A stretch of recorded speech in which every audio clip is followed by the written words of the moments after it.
without doubt, by far our best performance in this preseason. And this includes the 5-0 win against Rosenborg. And the reason I say that is because against Rosenborg, they're not really a team we hear of often or even at the very least see often. And against them, it was mainly our academy players that were scoring most of the goals.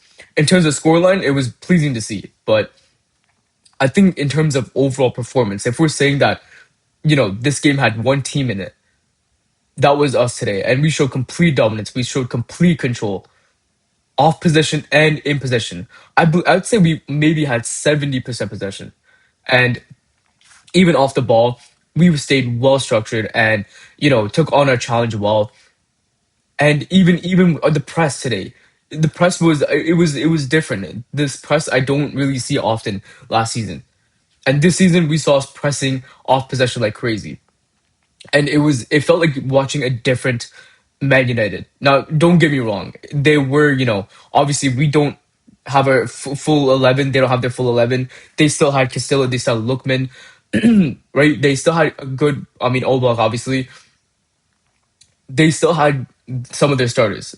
Even for us, we did not have all of our starters, but it still looked like it was just complete, like it looked like our starting team, the way we were playing.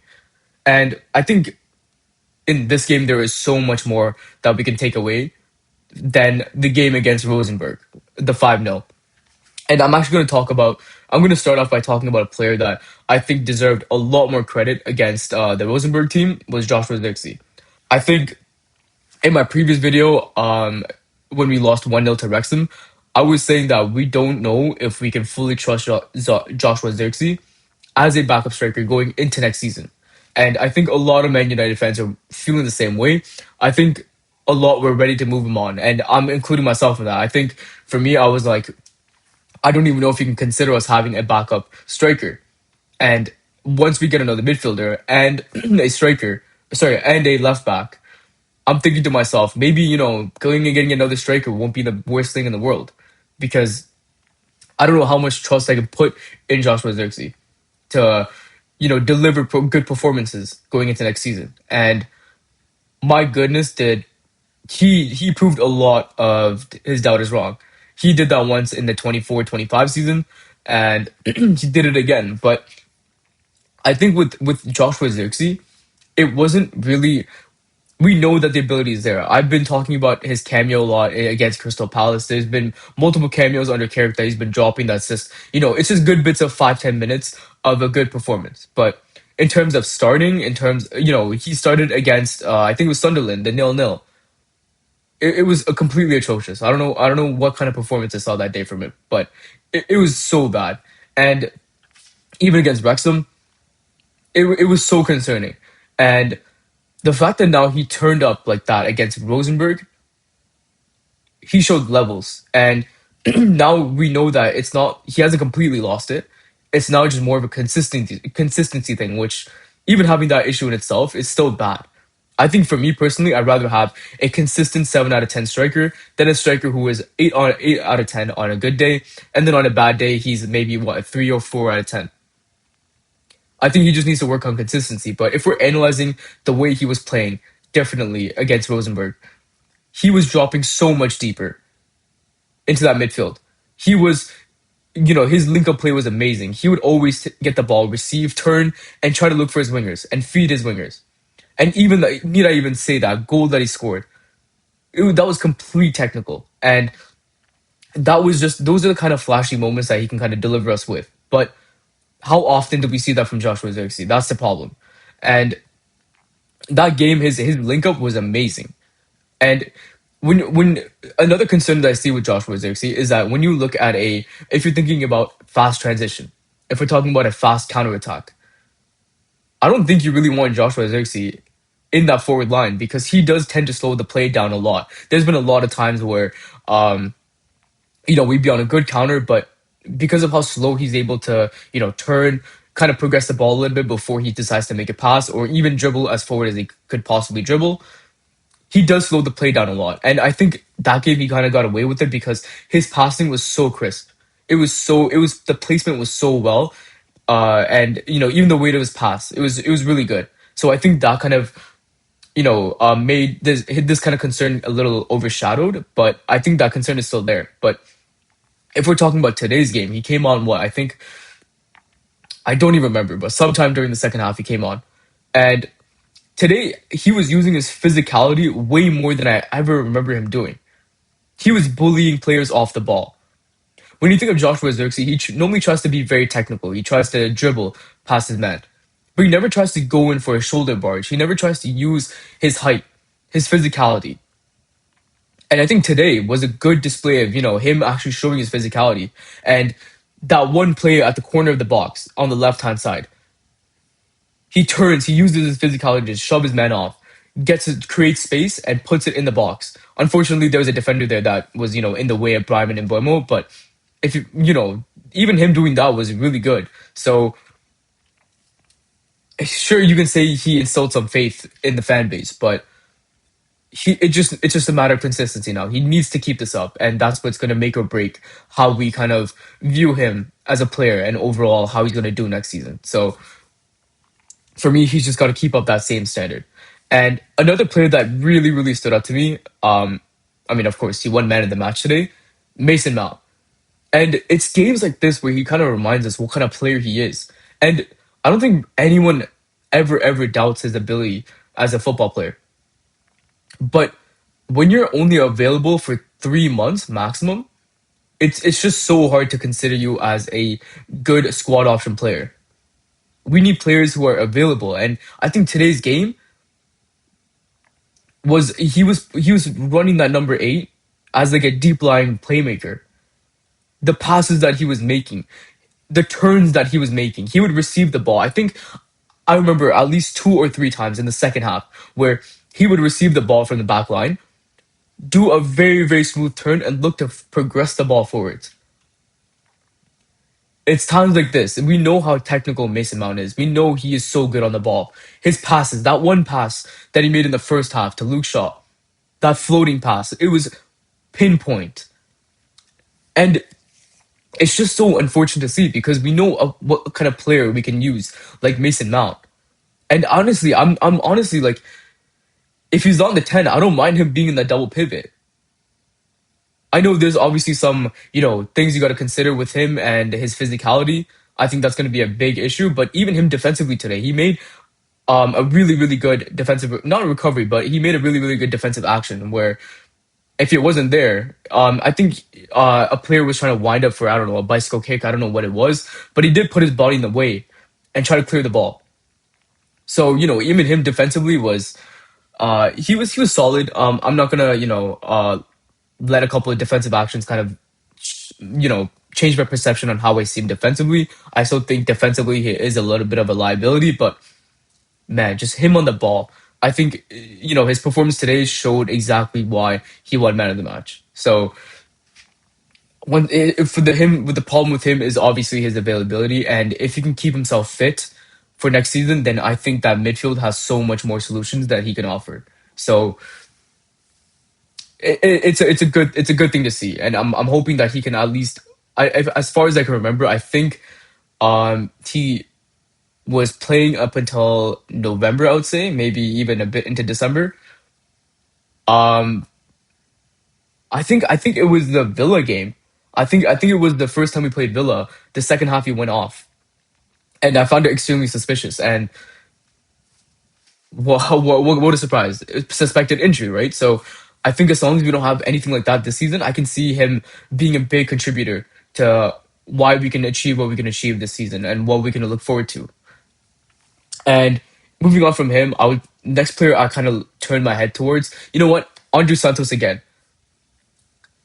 These past 3 games, all the games he's been playing for Man United, we keep seeing the same things over and over again. Those same good qualities. I honestly have nothing bad to say about him yet, and I'm hoping that he just stays that way.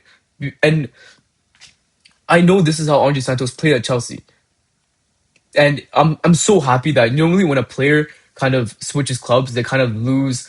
I don't know what it is. It's not really a one-to-one translation of how they played at their old club versus how they're playing right now. But I'm so happy that we are seeing that one-to-one translation of how he played at Chelsea and how he's playing here at United.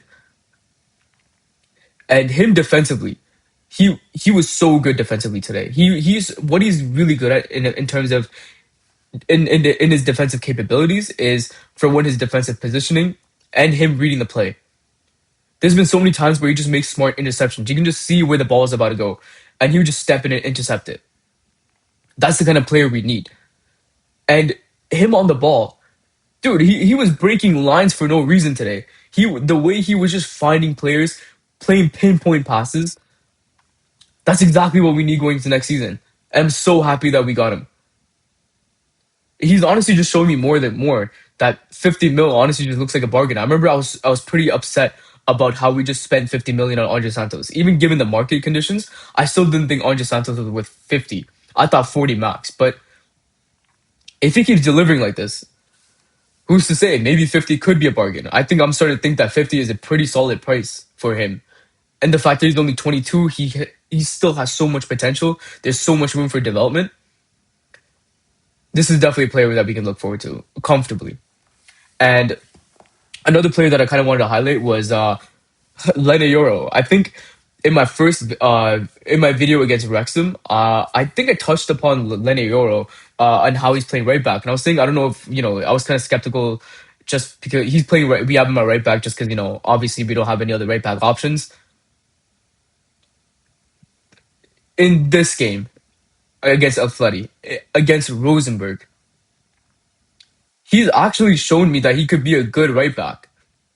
And for me, I always thought he had two major flaws. One is his man-to-man marking, and the problem with him is that sometimes when he's marking his man, he sometimes gives them a little bit too much of a window of space where he can allow them to shoot or even cross the ball and make something happen. When they're that close to our net, our penalty box, you don't want to give them that space to either whip in a cross or take a shot, right?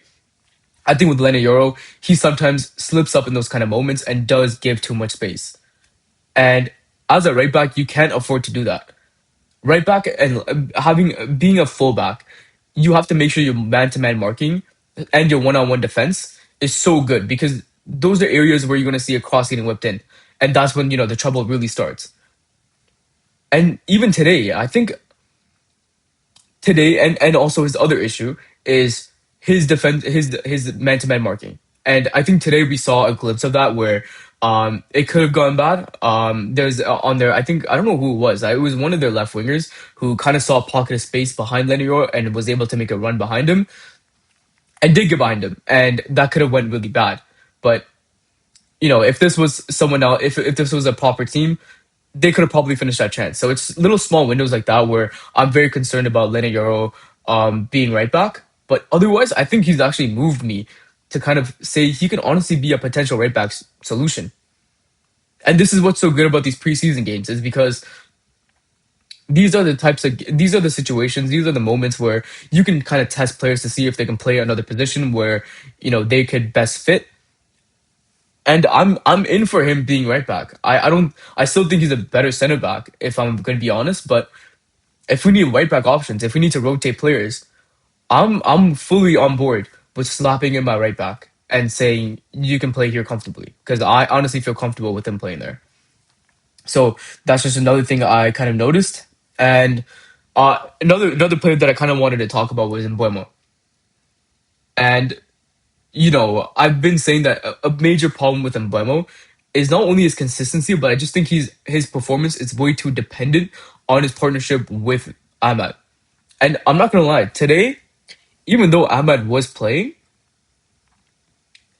I still don't think he had a really good performance. And I actually don't think Amad actually had a lot to contribute in terms of how well Mbeumo played. I still think that it felt like he was more present in the game. I feel like Mbeumo, his confidence is so much more lower when he's on that right wing by himself. And today I just think I saw a lot more confidence in Mbeumo. I think that's when I also kind of say when that partnership with Mbeumo and Amad, I think Mbeumo's a little bit too dependent on. And even though the two moments where he did score, one of them was a well taken penalty, were really, really well done to kind of fake the goalkeeper to go the wrong way. Not a lot of people can do that really easily. And I think he managed to do that really well, which honestly kind of surprised me. I thought he would just kind of bang it into a corner, but he kind of tricked the player. He tricked the keeper, and I was kind of shocked by that. But otherwise, even the second goal, that was well taken by I think it was Jack Fletcher to kind of intercept the ball and start a quick counter in their own half. Even then, I mean, Ahmad wasn't on, so it was good positioning by Mbeumo. Even though it was ultimately a deflection off of him and went into the net, he still was there to be in the right position to first rip the shot for it to deflect back off him. So I don't know. I feel like today's performance wasn't really dependent on Ahmad making too much of an impact, but I just think just Ahmad being on the right hand side just makes Mbeumo play a lot better. I don't know what it is, but it is something that I've been witnessing for a long, long time. So once again, I just want a game. I just want to see a game where Mbeumo can play really well and Ahmad was not on the pitch. So I think that for me is still a little bit of not a I wouldn't say a major concern. I would just say something that's just kind of in the back of my head whenever I see Mbeumo play. So I think a part of that, I think if you're gonna talk about any bad performances, I wouldn't even say anyone really had a bad performance. I would just say maybe Dorgu was a little bit absent in the game. I think there was moments where he kind of killed the play a little bit, where he kind of looked a little uneasy on the ball, but otherwise, I think not much to really say. I don't think there was any flaws in anyone's game. I think Shea Lacey as well today, massive, massive talent and he did well playing the number 10. And I think with Shea Lacey, he is so good he is facing the opposition net. But I think his main problem comes from when he is trying to receive the ball, turn and go forward. I think that moment where he's trying to go towards your player, he's facing our own net, going to receive the ball. I think that's where his major not major flaw, I'd say. I think that's just an area where he is kind of a little skeptical, I would say. And sometimes it is bad because I remember in against Wrexham or Rosenborg, I don't remember which team it was, but sometimes when the ball is directly played to him from our center back, he gets a little anxious on that first touch, and if he does lose possession, that's a quick counterattack, right? So those are moments where you don't want, but I think otherwise him on the ball, his technicality is so good for his age, he is really, really physical, and he did so well to kind of get in the box and win that penalty for us today. So I think he's another player that I would like to see, honestly, more going in next season against those teams where you can say this should be 100% a win. And otherwise, I would say today's performance really, really gave me hope, and the fact that this is a a La Liga team, a European established team that we will be seeing in the UCL. I think for me, that's one of the reasons why I feel like I have so much better expectations going to next season. The fact that this is not even our starting lineup, but even without a starting lineup, we gave in a good performance and we showed complete dominance in that game. So I think there is so much we can take away from this game and so much we can look forward to next season.